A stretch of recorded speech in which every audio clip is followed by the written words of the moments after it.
I recently had a sexual experience, and afterwards I was like, whoa, I don't know, maybe that was too much for me.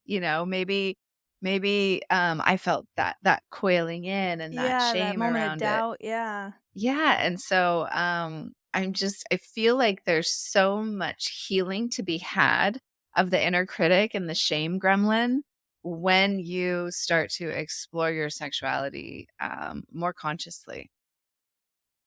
This is a huge topic in my work and Erwan's in my work. We have a particular topic that we teach a lot in a lot of different contexts called female sexual psychology.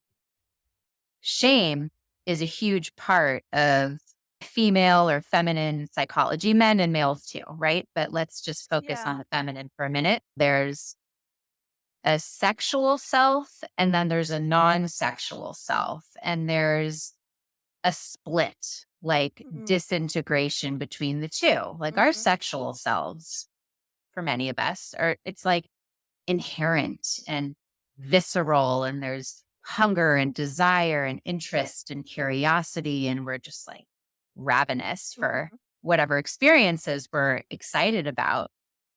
And then simultaneously, there exists this non-sexual self that's like a big inner critic, basically, that is like, no, no, no, this is not a good idea, either because we've had adverse sexual experiences and trauma. So we've learned like, oh no, like no, you don't put that energy out there. Bad things happen, Dangerous. Yeah. right? Dangerous, religious upbringing. Maybe our parents were awkward about sex. Maybe as a woman, when we started hitting puberty, our dad got awkward or didn't know how to relate to us or whatever it is, we Right. bazillion things, right? But it Yeah. leads to this, like at the same time, it's like what you were talking about, Willow, like you have this sexual experience and you explore something new. And then part of you is like, wait, I don't know. Right. I There's don't know. contraction sometimes afterward, and you start to Yes. go, yeah.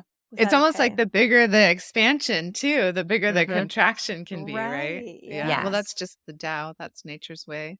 Yeah. And underneath all of that, whether it's criticism or embarrassment or shame, I mean, there's a lot of tender feelings. There's Yeah. little us that, just wanted to be able to be ourselves and something bad happened or we got these messages or, there's so much in there when we can recognize the non-sexual self, the inner critic messages and honor that, respect that, not just barrel ahead and be this, quote unquote, sexually liberated woman because that looks good. Yes, Yeah. sexually liberation is good, but, you Yeah. don't And want it to can also, play the part. I've had positive experiences of my sexual liberation, and I've had some hard lessons in regards Yeah. to it too. So yeah. Yeah. Yeah. Yeah. Yeah. I was thinking when you were talking about, an entity, an angel, something that can help support you deflecting the inner critic. I was thinking about when I'm too hard on myself out loud, my husband will say, "Would you be nice to my friend?"